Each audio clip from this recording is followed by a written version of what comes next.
Hello and welcome. Actor and comedian Pat Morita, best known worldwide as Mr Miyagi in the trio of Karate Kid movies, had an extraordinary life. Overcoming serious illness and wartime internment in a US POW camp in Arizona, he went on to achieve TV and movie stardom, including a supporting actor Oscar nomination for his performance in The Karate Kid. Pat, or Noriyuki, as he was called by his Japanese parents, spent 9 years as a child in and out of medical institutions, including surviving spinal surgery before being able to join his parents in that camp. After working briefly in the aerospace industry, Pat decided to have a crack at stand-up comedy in Los Angeles. He went on to appear in TV series Happy Days, Sanford and Son, MASH, and his own series Ohara. But in 1989, he teamed up with comedian and Tonight Show host Jay Leno for the comedy thriller Collision Course. I caught up with Pat on the movie's outdoor location in North Carolina as he talked about his childhood struggles surviving 9 years encased in a plaster cast from shoulder to knee, and how an old radio helped spark his imagination. Did you understand why you were in there? At that time, of course not. I was only there because our parents were there. Mm.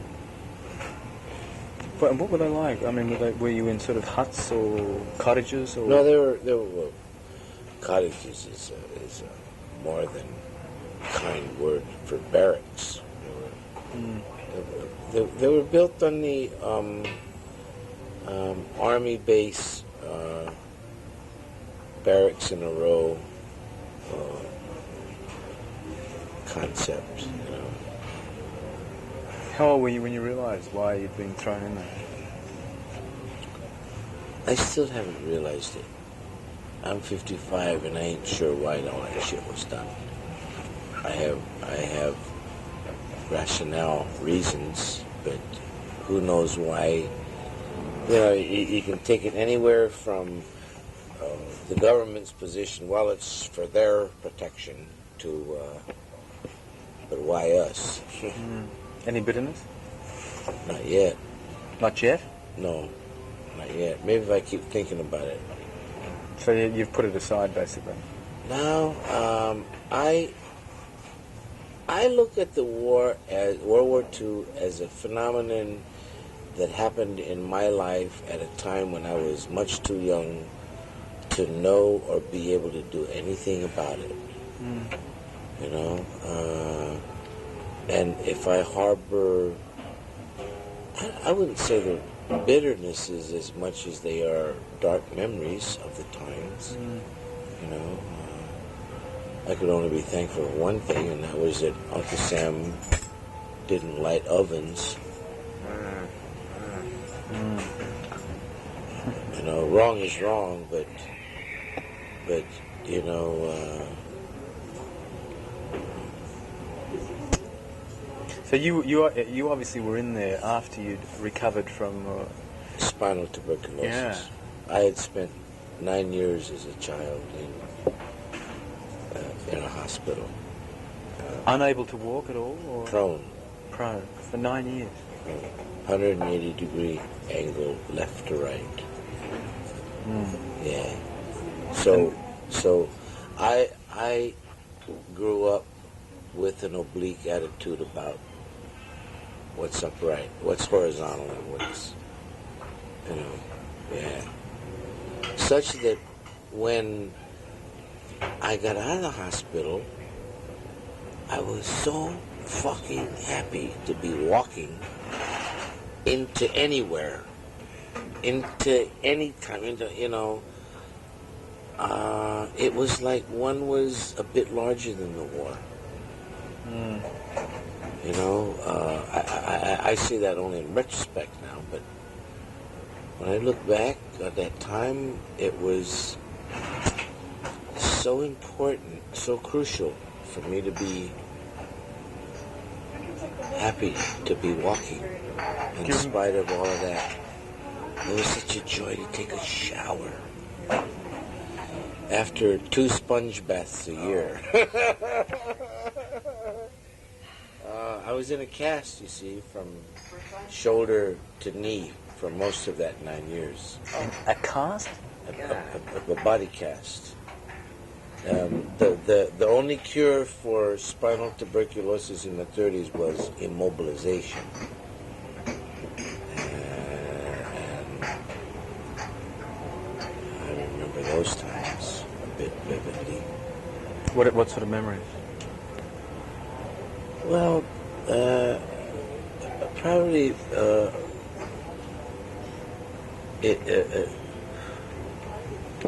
the earliest planting of fantasy in me, because in the 30s, whereas today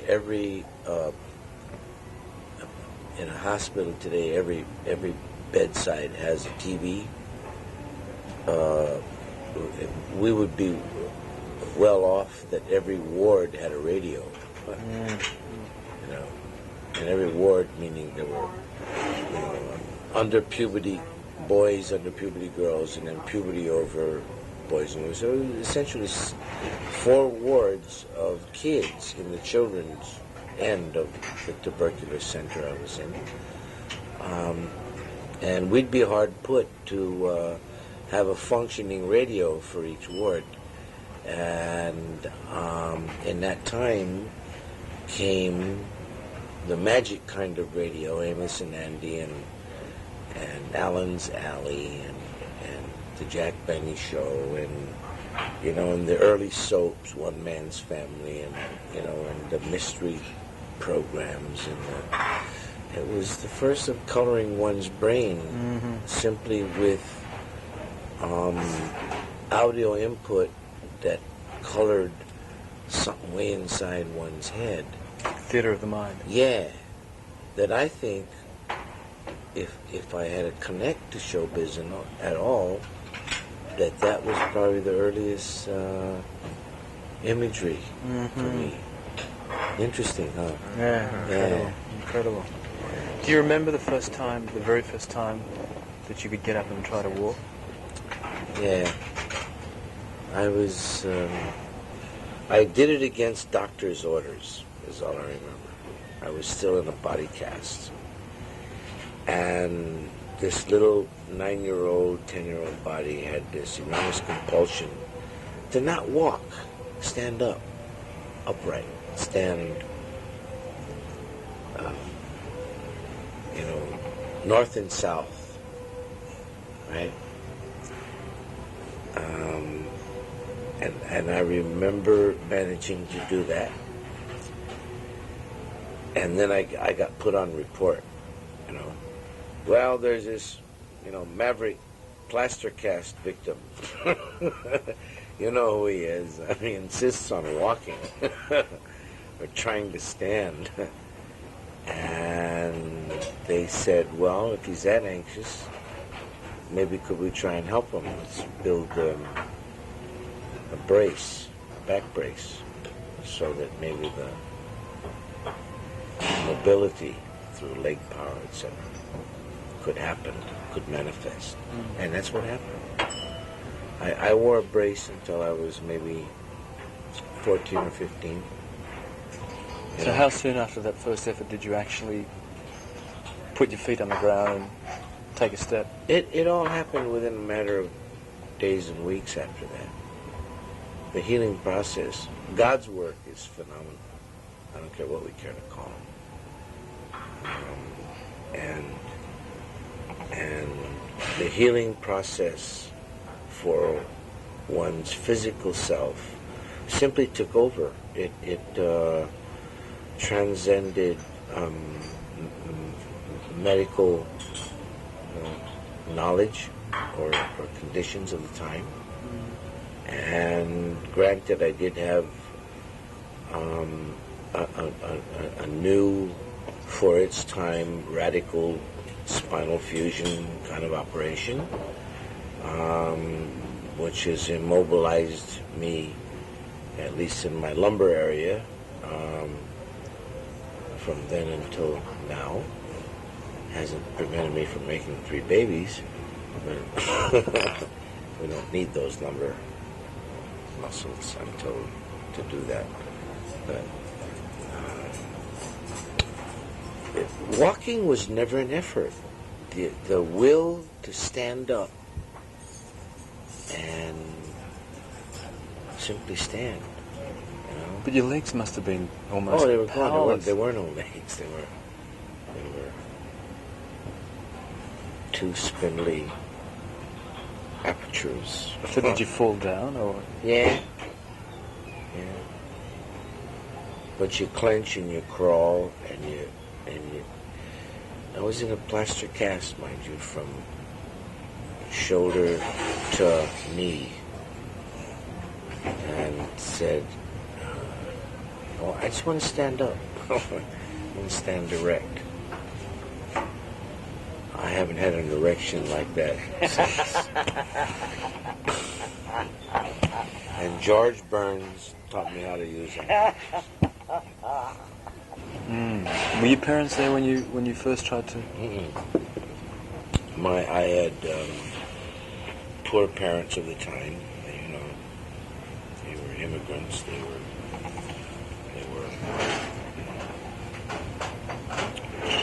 farm laborers. They would follow the crops, migrant workers. When did they come to America? How long before? Right after the turn of the century, 1905, 7, somewhere in there, from Japan, you know, with all the dreams, etc. So when you got out and you finished, obviously you went through high school. After the war, Yeah. yeah. I went through, from the hospital into camp into somewhat of an education. We did English school in the morning and forced Japanese school in the afternoon. I was an 11-year-old amongst 6 and 7-year-olds going to first grade Japanese school camp. One learns humiliation early, or else you don't learn it at all. And I guess at the same time you learn to overcome it.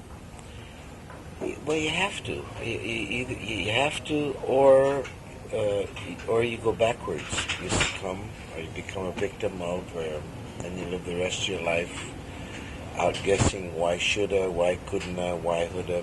You know, I never had time to do that shit. So did you go to college, or did you go out and start working? No.